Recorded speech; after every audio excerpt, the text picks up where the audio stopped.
tengamos miedo a ser santos.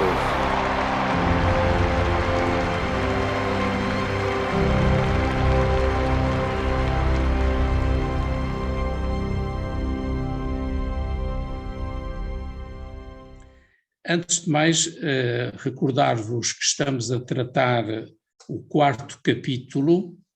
Neste quarto capítulo, o Papa pretendeu abordar alguns desafios que se colocam à santidade hoje. E, sobretudo, a nível do primeiro desses 5, são 5 os desafios de que o Papa fala, alguns têm que ver com influências da cultura em que vivemos mergulhados, outros são naturalmente desafios de sempre do próprio caminho de santidade. E o primeiro de todos que tratamos, que teve que ver com a nossa capacidade de suportação e de humildade e de não agir nem implementar a nossa santidade, mantendo critérios humanos que depois estariam em contradição com os critérios do caminho de santidade. Recordam-se disso? Recordam-se dos exemplos que o Papa deu a esse propósito. E depois abordámos na sessão de há 15 dias atrás outro grande desafio que é que o Papa intitulava como a alegria e o bom humor, para dizer que o caminho de santidade não é um caminho de pessoas fechadas sobre si, isoladas, tristes, mas um testemunho de verdadeira alegria, como aliás nos convida amanhã a liturgia a celebrar com o quarto domingo da Quaresma, o domingo Gaudete. E hoje vamos abordar as outras 3 questões que o Papa trabalha neste quarto capítulo. E a primeira tem que ver com uma expressão que ele gosta muito de usar e que todos vocês já ouviram muitas vezes, e como é uma expressão de origem grega, às vezes vocês são capazes de ver gregos e não perceber muito bem o que é que a palavra quer dizer, porque ela não existe na nossa linguagem comum. A expressão é a parresia. De certeza que esta palavra já soou alguma vez aos vossos ouvidos. A parresia pode traduzir-se em português por ousadia. A ousadia, o fervor, o ardor, que é, aliás, o impulso evangelizador que deixa a sua marca no mundo. Aliás, precisamente para nos recordar a necessidade desta ousadia, desta parresia, o Senhor recomendou-nos que não tivéssemos medo de enfrentar os desafios do reino e, sobretudo, a evangelização. E prometeu estar conosco até ao fim dos tempos. Mateus 28:20, eu estarei sempre convosco até ao fim dos tempos. Portanto, podemos dizer que ousadia, entusiasmo, falar com liberdade, com capacidade de não se deixar condicionar pelas adversidades, ardor apostólico, diz o Papa que tudo isto, ousadia, entusiasmo, ardor apostólico, tudo isto está contido no termo, na expressão parresia. Uma palavra que a Bíblia expressa também como liberdade de uma existência aberta, porque está disponível para Deus e para os irmãos. Portanto, neste sentido, aquilo que vamos tratar hoje é perceber a importância que tem na atual evangelização esta característica que lhe é própria e que é exatamente a ousadia, o entusiasmo no modo de falar e de transmitir a mensagem evangélica. Aliás, o Papa cita exatamente aqui, neste número 127, aliás, cita o seguinte: o São Paulo VI, que neste momento já está canonizado, mencionava na altura, a propósito da nova evangelização, entre os obstáculos principais, precisamente a falta de parresia. Ou seja, quando as pessoas não têm verdadeiramente esta coragem evangélica, esta ousadia e este entusiasmo para anunciar o Evangelho, esta falta de ardor, que muitas vezes provém cá de dentro da nossa atitude interior, compromete o anúncio do Evangelho. Ora bem, o Papa recorda-nos que o Senhor nos chama a navegar pelo mar adentro e lançar as redes em águas mais profundas. Convida-nos a gastar a nossa vida ao seu serviço e ao serviço dos outros. Portanto, para dizer que não é possível ser hoje um bom evangelizador sem ter estas características que estão todas contidas neste termo ousadia, parresia.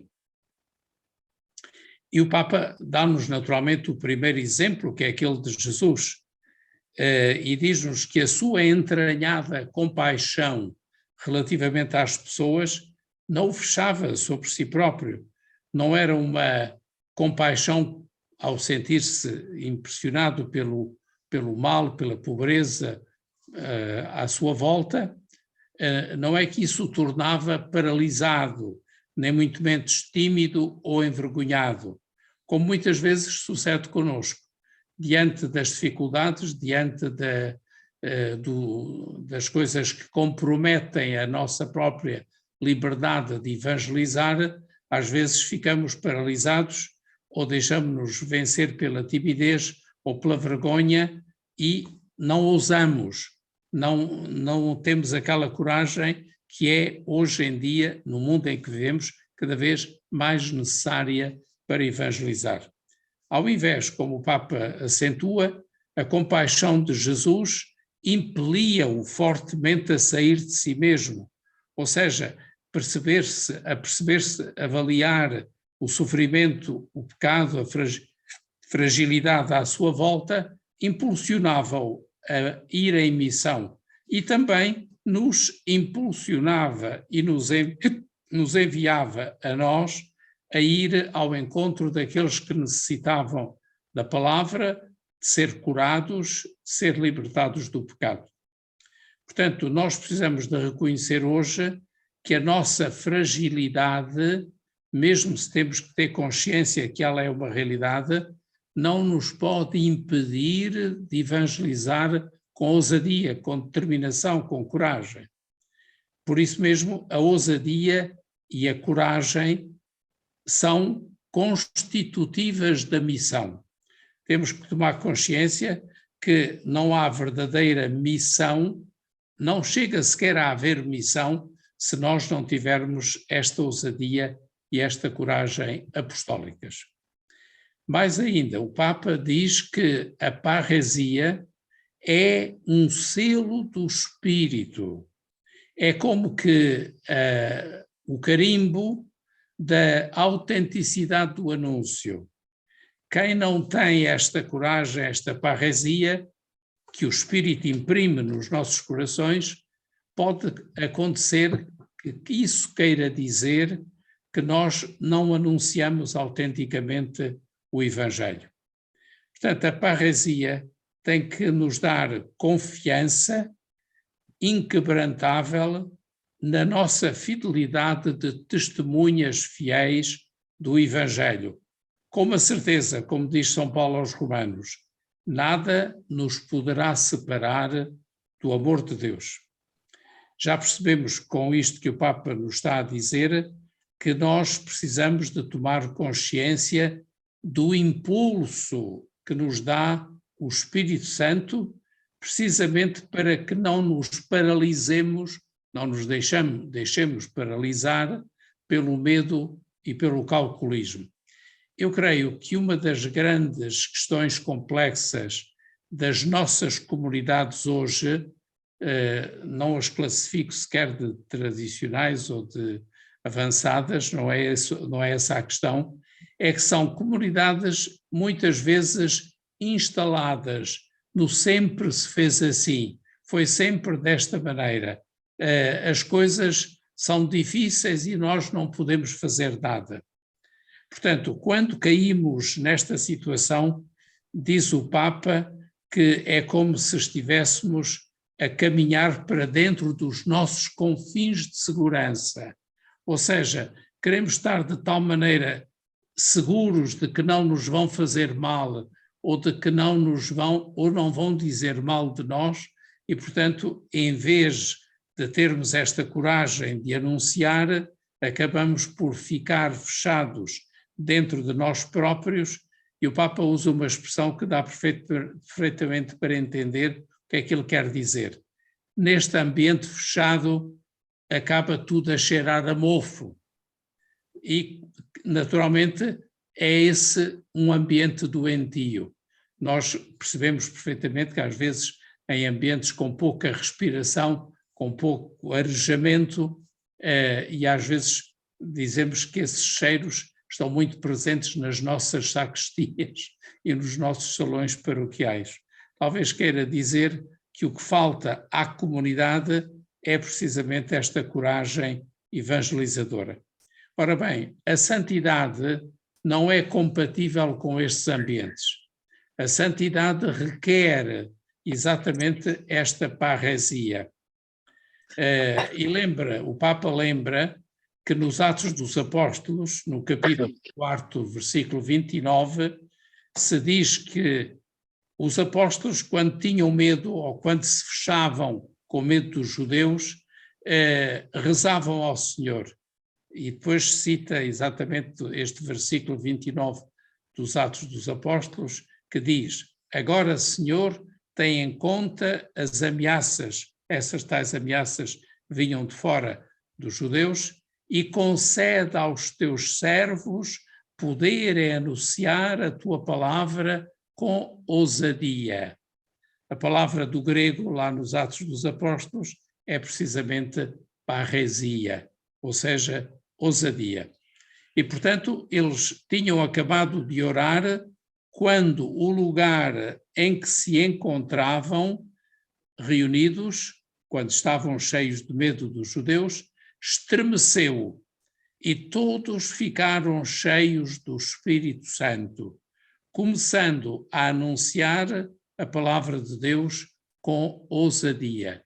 Mais uma vez o capítulo 4 dos Atos, o versículo 31. Como perceberam, estamos a citar o momento do Pentecostes.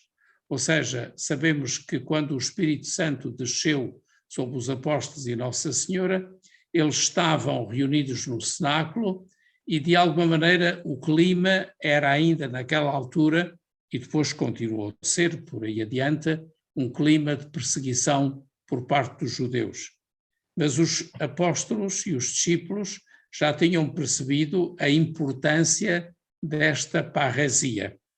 E, portanto, rezavam, pedindo ao Senhor, como disse, exatamente esta força capaz de os levar a anunciar e a testemunhar o Evangelho. E é neste contexto que os Atos dos Apóstolos dizem: tinham acabado de orar quando o lugar em que se encontravam reunidos estremeceu e todos ficaram cheios do Espírito Santo, começando a anunciar a palavra de Deus com ousadia. Talvez ainda estejam recordados que a multidão comentou, ao vê-los com aquele espírito tão ousado e com aquela liberdade de anunciar tão clara, se eles, àquela hora da manhã, já teriam bebido alguma coisa que os entusiasmasse, alguma bebida espiritual ou espirituosa melhor. Portanto, o Papa diz que se não temos esta força do Espírito Santo, deixamos-nos vencer pelas tentações de nos refugiarmos num lugar seguro. E para definir o que é esse lugar seguro, o Papa indica estas expressões: individualismo, espiritualismo, confinamento em mundos pequenos, falta de mundo evidência, dependência, instalação, repetição de esquemas pré-estabelecidos, dogmatismo, nostalgia, pessimismo, refúgio nas normas. Ainda nestes dias, o Papa dizia que o Evangelho não é um conteúdo nem de regras, normas, nem de doutrinas, mas sim é um conteúdo que vai exatamente nesta linha da coragem de anunciar e dar a vida, anunciar o Evangelho e dar a vida pelos irmãos. É evidente que as dificuldades existem. Não estamos com isto a dizer que não há dificuldades. É exatamente perante as dificuldades que estamos a recordar que a tentação pode levar-nos a fechar num individualismo, num espiritualismo, a viver sem mundo e dependente muitas vezes daquele ramo da vida de comunidades que não têm coragem nem ardor apostólico para sair à rua e anunciar com parresia o Evangelho, como os apóstolos fizeram na manhã de Pentecostes. O Papa continua e diz: Deus é sempre novidade que nos impele a partir de dentro de nós e a mover-nos para ir mais além daquilo que são as nossas seguranças e, sobretudo, que é uma expressão que ele gosta muito de usar, rumo às periferias e aos confins. À procura, naturalmente, de Deus que já lá está. Vamos à procura, digamos, do sentido da vida e de Deus que não tem medo, que ultrapassa sempre os nossos esquemas e, por isso mesmo, a ele, Deus, não lhe mete em medo as periferias. E o Papa diz aqui uma coisa muitíssimo interessante. Se ousarmos ir às periferias, lá encontraremos Deus. Ele já estará lá à nossa espera. E conclui dizendo: Jesus antecipa-se-nos no coração daquele irmão, na sua carne ferida, na sua vida oprimida, na sua alma sombria. Deus já está lá presente. E por isso nós precisamos de fazer esta descoberta da presença de Deus nas periferias e saber que precisamos de abrir a porta a Jesus, porque ele bate também muitas vezes à nossa porta. O Papa até vai mais longe. Às vezes acha que ele está até mesmo dentro de nós a bater à nossa porta interior para que o deixemos sair. Às vezes, em vez de sairmos e de sairmos com ele, nós estamos a fechá-lo a ele próprio dentro de nós próprios. Quanto no Evangelho, Jesus mostra-nos a sua capacidade de ir de cidade em cidade, de aldeia em aldeia, proclamando e anunciando a boa nova do Reino de Deus. Aliás, até mesmo depois da ressurreição, quando os discípulos partiram por toda a parte, o Senhor, diz Marcos, cooperava com eles. Pois bem, é esta dinâmica que brota do verdadeiro encontro com Deus que alimenta, através do Espírito Santo, esta nossa ousadia apostólica, esta nossa coragem de anunciar o Reino. E o Papa com isto quer dizer-nos que a santidade pressupõe necessariamente esta parresia, esta ousadia, este ardor apostólico, esta capacidade de se deixar entusiasmar e de desenvolver dentro do nosso coração esse ardor que nos leva ao anúncio da palavra de Deus. Se não nos comportamos desta maneira, corremos o risco de ser abafados pelos nossos medos e assim, naturalmente, habituamo-nos a, como dizia, sempre se fez assim, isto não muda, não é fácil, não conseguiremos nada e, portanto, aí é a tentação do desânimo. O que pode prevenir e evitar exatamente este medo e esta incapacidade de ousar é precisamente o medo de enfrentarmos a realidade e as dificuldades. E agora o Papa diz aqui uma coisa muitíssimo interessante, que é o seguinte: nós devemos olhar para o exemplo de muitos sacerdotes religiosos e leigos que dedicam a sua vida em zonas de missão, muitas vezes difíceis, pelas perseguições, pela perseguição religiosa, e muitas destas pessoas sujeitos às vezes a serem prisioneiros ou a serem inclusivamente assassinados, como temos conhecido em muitas circunstâncias, e o Papa mais adiante vai dar-nos exatamente esse exemplo. Ou seja, o testemunho destas pessoas, nossas contemporâneas, não estamos a falar apenas do passado, estamos a falar também do que acontece hoje nos nossos tempos. O testemunho destas pessoas lembra-nos que a Igreja não precisa de burocracias nem de funcionários, mas de missionários apaixonados, devorados pelo entusiasmo de comunicar a verdadeira vida. Tudo isto é a parresia que deve viver exatamente dentro de nós e ser a característica determinante da nossa atividade missionária e apostólica. E agora o Papa diz, referindo-se naturalmente ao tema, que é o tema da santidade, os santos surpreendem, desinstalam, porque a sua vida chama-nos a sair da mediocridade tranquila e anestesiadora. Isto quer dizer o quê? Isto quer dizer que muitas vezes o que nos impede de ser santos é o facto de termos reduzido a nossa capacidade de evangelizar e de ousar anunciar e testemunhar o Evangelho. Portanto, temos que superar estas tentações de ser anestesiados.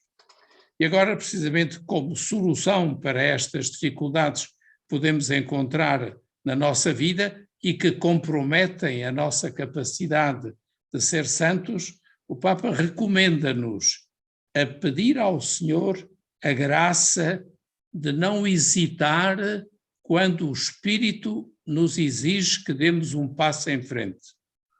Devemos pedir-lhe a coragem apostólica para comunicar o Evangelho aos outros e renunciar a fazer da nossa vida apenas, a expressão é mesmo típica do Papa Francisco, fazer da nossa vida um museu de recordações. Não é com o museu de recordações que nos tornamos apóstolos. Assim, a Igreja, em vez de cair cansada, como muitas vezes damos esse triste testemunho, poderá continuar em frente, acolhendo as surpresas do Senhor. Portanto, até aqui o Papa falou-nos exatamente desta ousadia, desta coragem. Como que a dizer, não há caminho de santidade sem parresia, sem ousadia apostólica, sem capacidade de nos sujeitarmos a ter de entregar a nossa vida, inclusive, se for o caso, no próprio martírio. Portanto, que este seja o terceiro elemento que o Papa nos recomenda e que ele diz ser importantíssimo no tempo em que vivemos. Os últimos dois elementos que o Papa quer trabalhar ainda neste capítulo são que a ação apostólica e o caminho de santidade são sempre uma experiência comunitária. Muitos de nós sabemos como o Chiara fez do nosso caminho específico de santidade um caminho de santidade coletiva.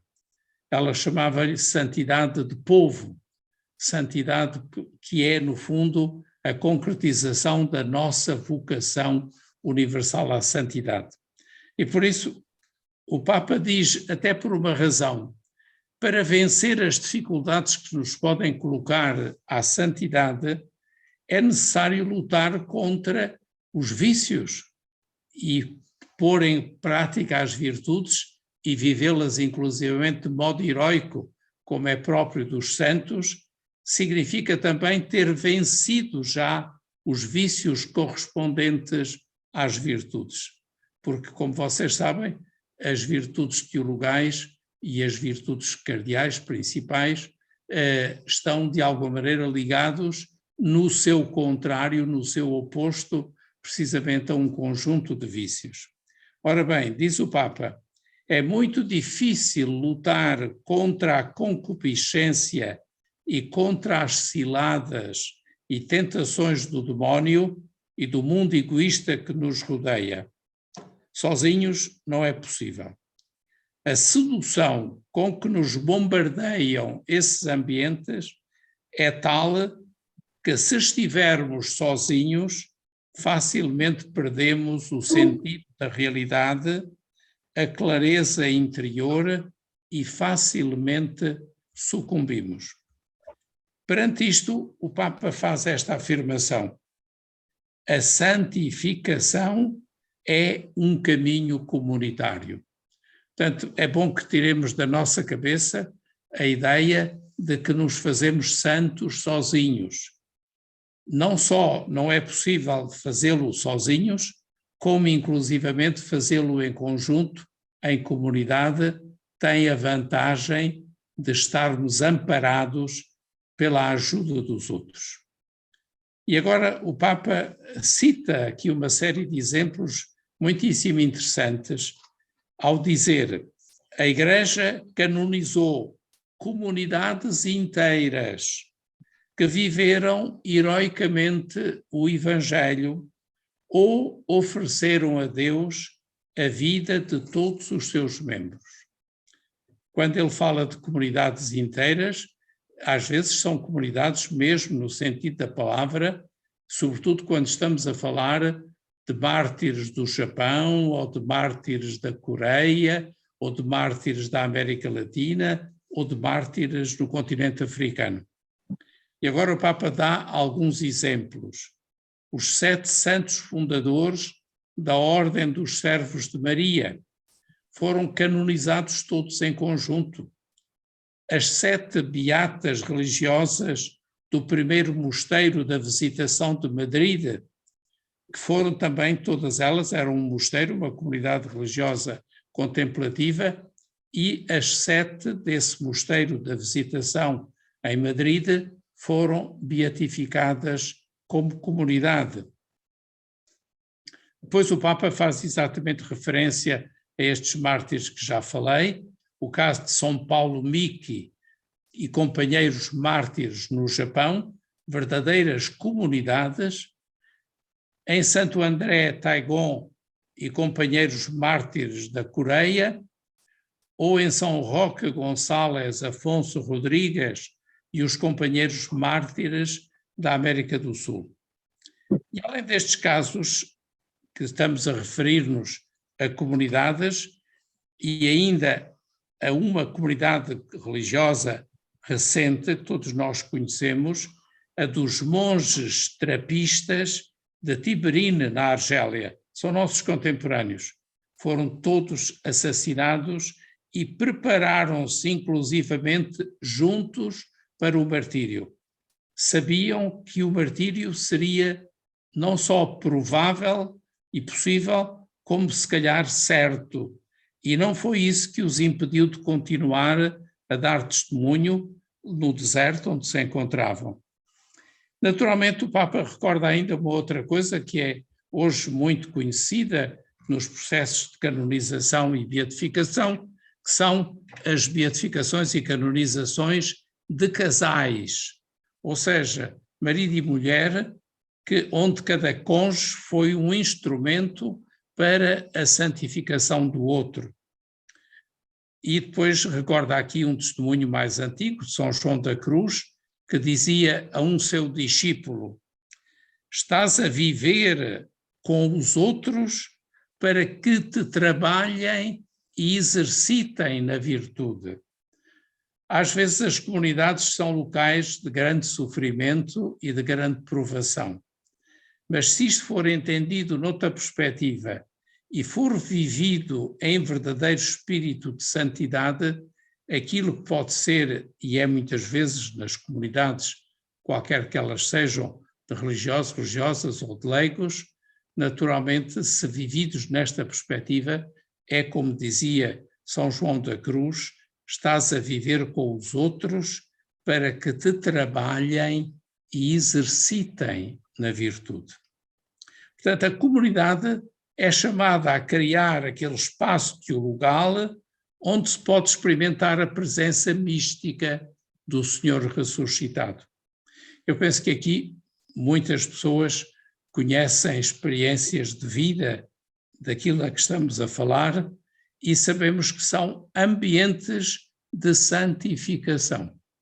Pessoas que viveram uma vida inteira em comum, vida comunitária ou vida de família, se lhe quisermos chamar simplesmente assim, onde naturalmente partilharam a palavra, celebraram juntos a Eucaristia, onde viveram a sua experiência apostólica, serviram os irmãos no exercício da caridade, no testemunho evangélico, e estas comunidades de vida laicais ou religiosas foram comunidades santas e missionárias, são-no ainda hoje. E também no passado houve experiências deste género, algumas são clássicas que nós conhecemos, como é o caso de São Bento e Santa Escolástica, irmãos, ambos beneditinos, ele fundador dos beneditinos e ela irmã dele e irmã de sangue e também responsável de uma comunidade beneditina feminina. Ou ainda um exemplo que todos nós conhecemos das Confissões de Santo Agostinho, que é o diálogo maravilhoso daquela célebre noite antes da morte e da partida de Santa Mónica, já exatamente no final da sua vida, e a experiência de comunhão e de diálogo interior que eles faziam um com o outro, era o testemunho de uma vida, quer da mãe, quer do filho, construída também pela santidade comum de ambos. Portanto, são imensos os exemplos que o Papa nos oferece para dizer como, afinal, a santidade é uma experiência coletiva. É evidente que estas experiências não são, digamos assim, banais, nem de tal modo generalizadas que se pudessem enumerar como fazendo parte da nossa vida cotidiana. Mas o que não há dúvida é que estas experiências existiram, continuam a existir na Igreja e com o seu testemunho dizem-nos que a santidade é uma santidade comunitária, onde todos somos agentes e receptores do contributo alheio para a santidade. Nós contribuímos para a santificação dos outros e os outros contribuem verdadeiramente para a santificação. E aqui, digámos-lo abertamente, não é preciso ser membro de uma comunidade religiosa. Uma família pode fazer esta experiência, leigos que façam uma experiência de vida comunitária podem fazer esta experiência, e aqui é uma coisa muitíssimo interessante. O Papa fala a esta altura da atenção que Jesus dava aos pormenores, aos detalhes, digamos assim. E dá uma série de exemplos daquilo que acontecia na vida pública de Jesus e no seu relacionamento com os apóstolos, para dizer que muitas vezes, nesta nossa santidade coletiva, nos esquecemos da importância que têm exatamente estes pormenores, ou seja, a atenção, a delicadeza com que no nosso caminho de santidade temos em conta os pormenores da nossa vida, as pequenas coisas, as pequenas atenções, os pequenos serviços. E o Papa enumera aqui uma série destes chamados detalhes a que Jesus deu importância e diz: o pequeno detalhe do vinho que estava a acabar numa festa, Provavelmente era um detalhe, mas se Maria não o tivesse alertado e ele não tivesse correspondido ao apelo de Maria, aquele detalhe não teria tido a consequência que teve. O pequeno detalhe de uma ovelha que faltava, para dizer que um pastor zeloso não é capaz de descansar sem ter a garantia que todas as suas ovelhas estão no redil e estão em segurança. O pequeno detalhe da viúva que ofereceu as 2 moedinhas que tinha.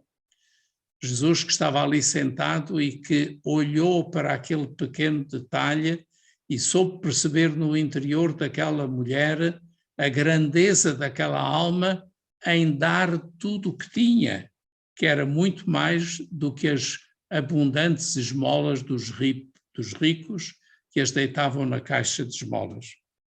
O pequeno detalhe de ter azeite de reserva para as lâmpadas, caso o noivo se demore. Lembram-se da parábola das virgens loucas e das prudentes. O pequeno detalhe de pedir aos discípulos que vissem quantos pães tinham, porque disso dependia, ao fim e ao cabo, a própria comunhão, paz, boa convivência entre eles. E termina o Papa este elenco de pequenos detalhes com a atenção amorosa de Jesus para com os discípulos que chegavam de uma pesca noturna e o encontram à beira-mar. O pequeno detalhe de ter a fogueira acesa e um peixe na grelha enquanto esperava os discípulos ao amanhecer.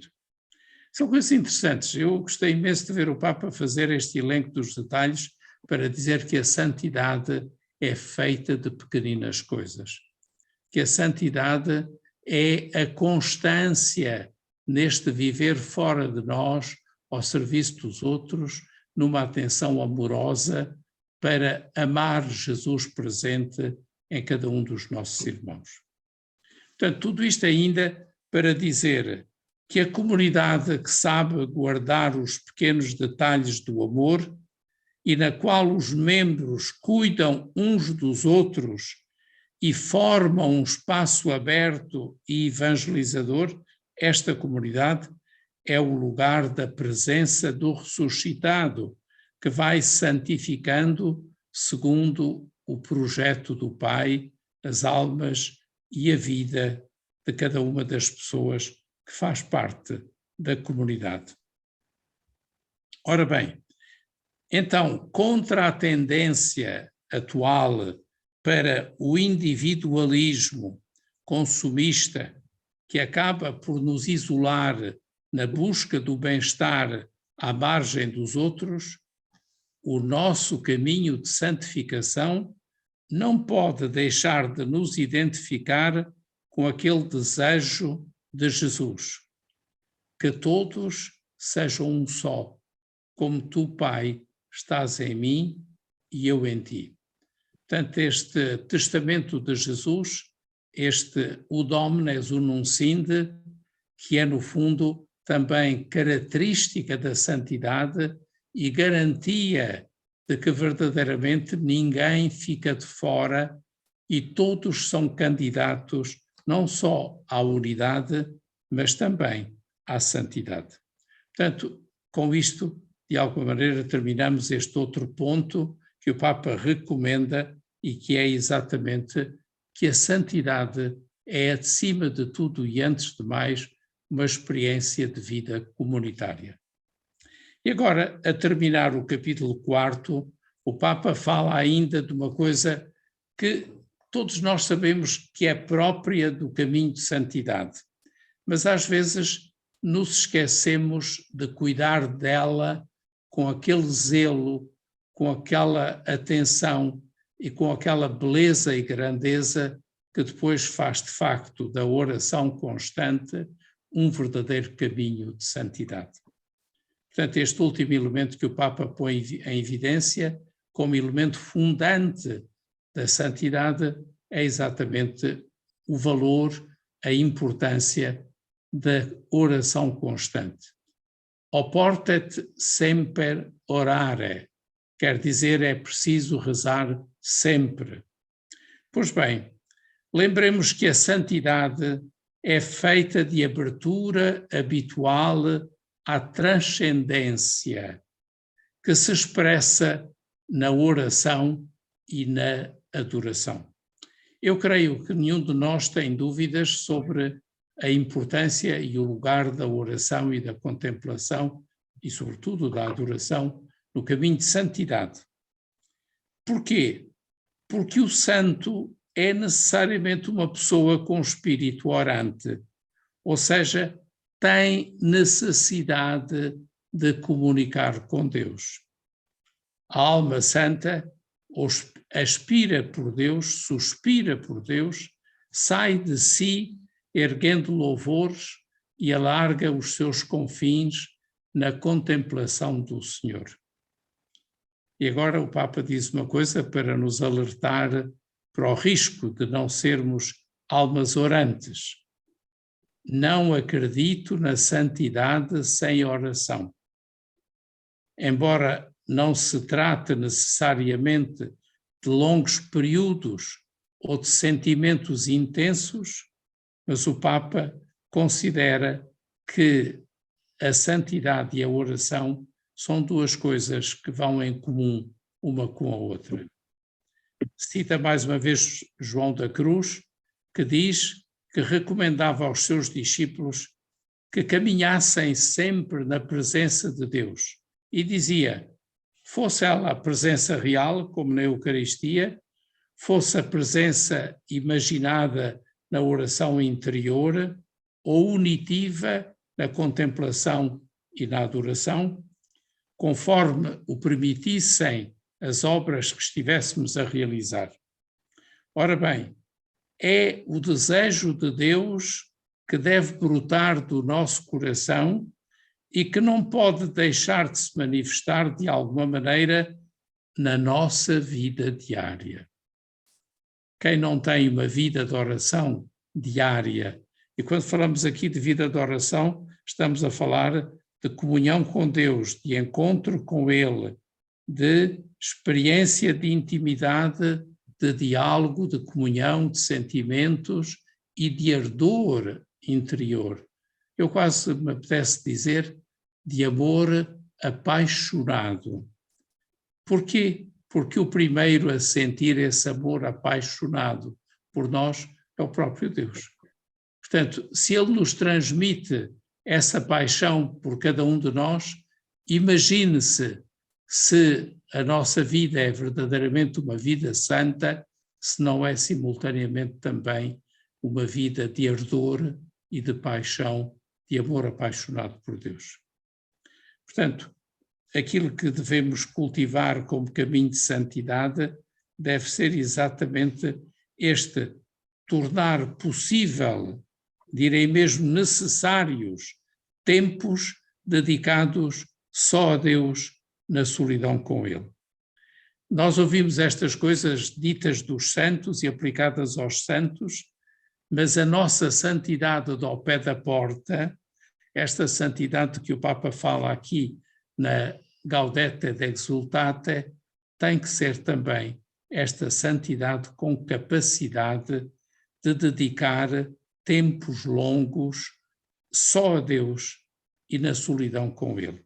Sabemos quantos santos e os santos clássicos dedicaram esta grande importância à oração e à contemplação, mas o Papa diz: gostaria de insistir no facto de que isto não é dito apenas para poucos privilegiados. Portanto, esta oração, como estou a descrevê-la, é para todos, não é para poucos. Porquê? Porque todos precisamos deste silêncio repleto da presença adoradora de Deus, porque é Ele a única pessoa a quem devemos adorar.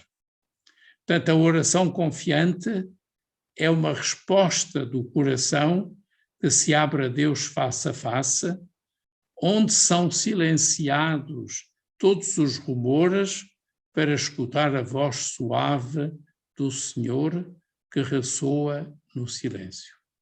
Nós muitas vezes pensamos que esta oração é dizer muitas palavras, e esta oração é muitas vezes também, e sobretudo, muito silêncio e grande capacidade de escuta de Deus no interior do nosso coração. Então, neste silêncio, é possível discernir, à luz do Espírito, os caminhos de santidade que o Senhor nos vai propondo. E é isto que faz crescer e que faz amadurecer cada um de nós na santidade. Portanto, para todo o discípulo, é indispensável estar com o Mestre, escutá-lo, aprender dele, aprender sempre. E a oração e estes silêncios prolongados com Deus servem exatamente para esta pedagogia da vida de oração e de adoração. Diz o Papa, recordemos que é a contemplação da face de Jesus morto e ressuscitado que recompõe a nossa humanidade. E quando ela está fragmentada pelas canseiras da vida ou marcada pelo pecado, mais necessário é exatamente ter este tempo de contemplação face a face com Deus. E o Papa, neste momento, dirige-se a cada um de nós pessoalmente. Eu faço-me intérprete das suas palavras e coloco as perguntas que ele põe a cada um de nós. Primeira, tens momentos em que te colocas na sua presença em silêncio? Permaneces com ele sem pressa e deixas-te olhar por ele? Primeira pergunta pessoal do Papa. Deixas que o seu fogo inflame o teu coração?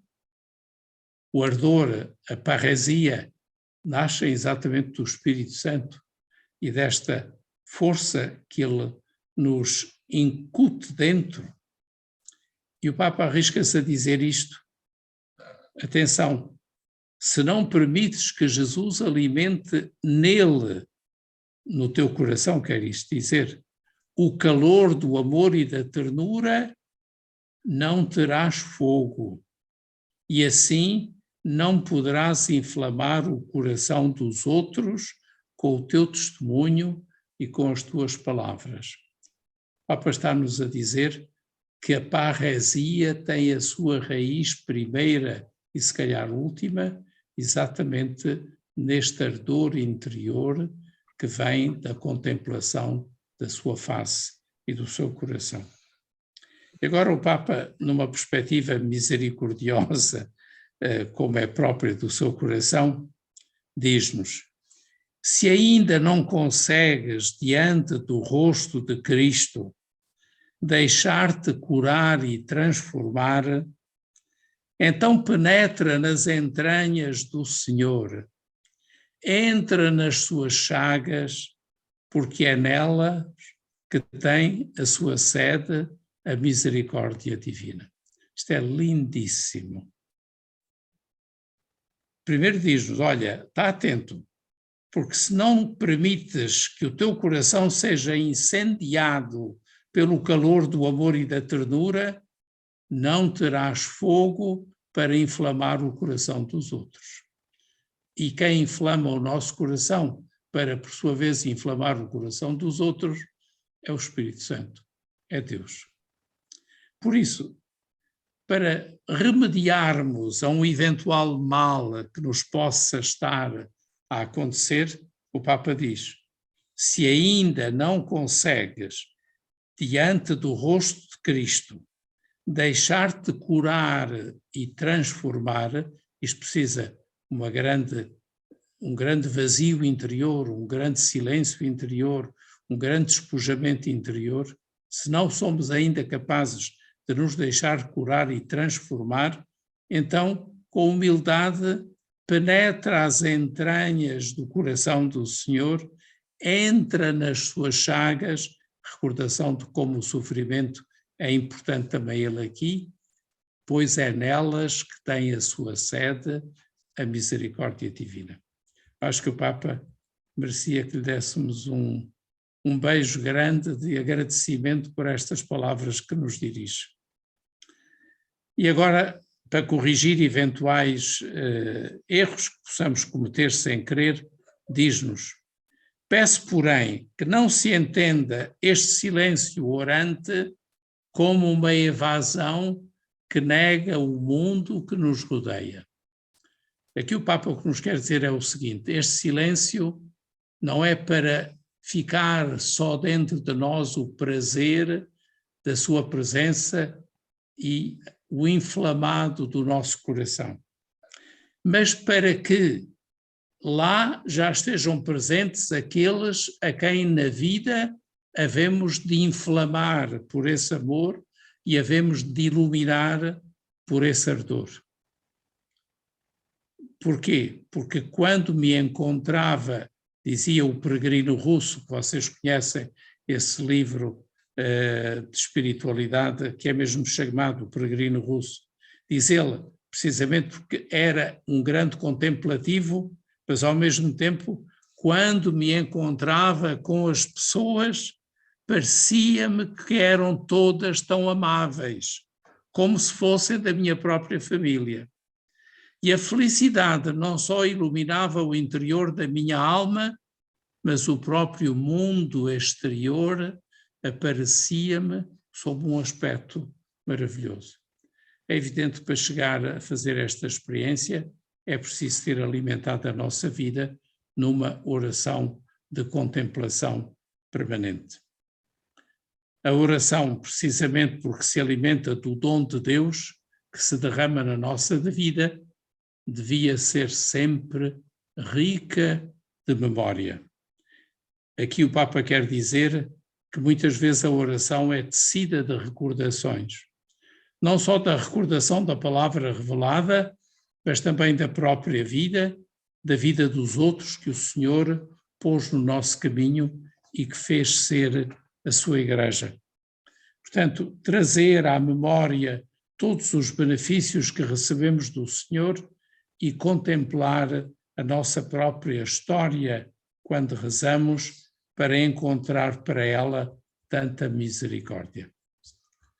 Portanto, faz sentido que nesta oração nós peçamos ao Senhor que ilumine os tais pequenos detalhes da existência para que não nos passem despercebidos, mas pelo contrário, saibamos perceber esta presença constante do Senhor na nossa vida. Pois o Papa diz que desta oração constante também faz parte a súplica, também faz parte a capacidade de recordar os outros que estão presentes na nossa vida, a súplica de intercessão, que naturalmente é um ato de confiança em Deus e ao mesmo tempo expressão do nosso amor para com o próximo. Naturalmente, devíamos, de alguma maneira, pensar que não há contemplação pura de Deus sem também todas estas realidades da vida e a memória daqueles que nos estão presentes, que amamos e a quem desejamos que a nossa oração possa também trazer os seus benefícios. Portanto, trata-se aqui então de introduzir nesta experiência de união com Deus a expressão do compromisso fraterno com os outros, quando somos capazes de os incorporar na nossa própria vida e a vida deles e as suas angústias mais inquietantes e os seus melhores sonhos façam também parte da nossa oração.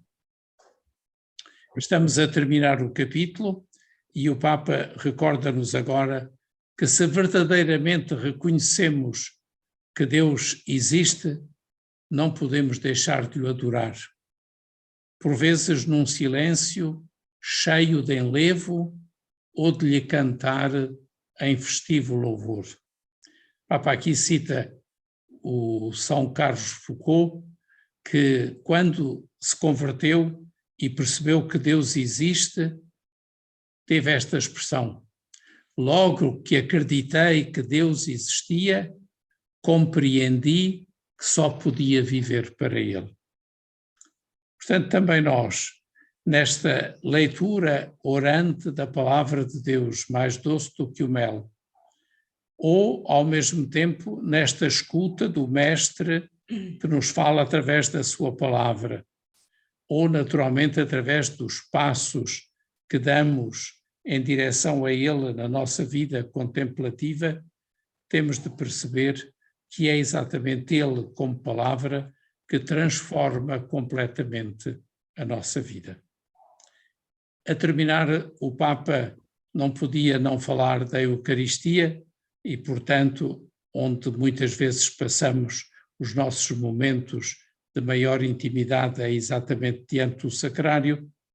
Diz ele que o encontro com Jesus nas Escrituras, a palavra vivida, conduz-nos à Eucaristia, onde essa mesma palavra atinge a sua máxima eficácia, porque é a presença real daquele que é a palavra vivida. Lá, o único absoluto recebe a maior adoração que se lhe possa tributar neste mundo, porque é o próprio Cristo que se oferece. E nós, que somos chamados a oferecer-nos nele como hóstias santas, vivas, vítimas agradáveis a Deus. E, finalmente, e a terminar, a evocação daquilo que deve ser a comunhão mais íntima, mais profunda com Ele, ao recebê-lo na comunhão do seu corpo e do seu sangue. E quando o recebemos na comunhão, renovamos a nossa aliança com Ele e consentimos-lhe que realize cada vez mais a sua obra transformadora nos nossos corações. Creio que estes 5 elementos que o Papa nos ofereceu são elementos que continuam atuais na história e na vida da Igreja para garantir que o nosso caminho chega àquela santidade que Deus quer Ele próprio edificar nos nossos corações. Que o Senhor nos dê a graça de fazer esta experiência e nos ajude a continuar, à luz da Gaudete et Exsultate, o nosso percurso de santidade. Muito bem, terminamos o 4º capítulo, por hoje ficamos por aqui e temos ainda pela frente um último capítulo, que é o capítulo 5º, que provavelmente trataremos na próxima sessão do dia 1 de abril, antes da Páscoa. Eu espero que com esta reflexão sobre a Gaudete et Exsultate nós tenhamos capacidade de viver uma Páscoa verdadeiramente santa e ao mesmo tempo marcada por esta santidade que é sua, mas que nos é participada e que deve tornar-se íntima, nossa, de cada um de nós também.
tengamos miedo a ser santos.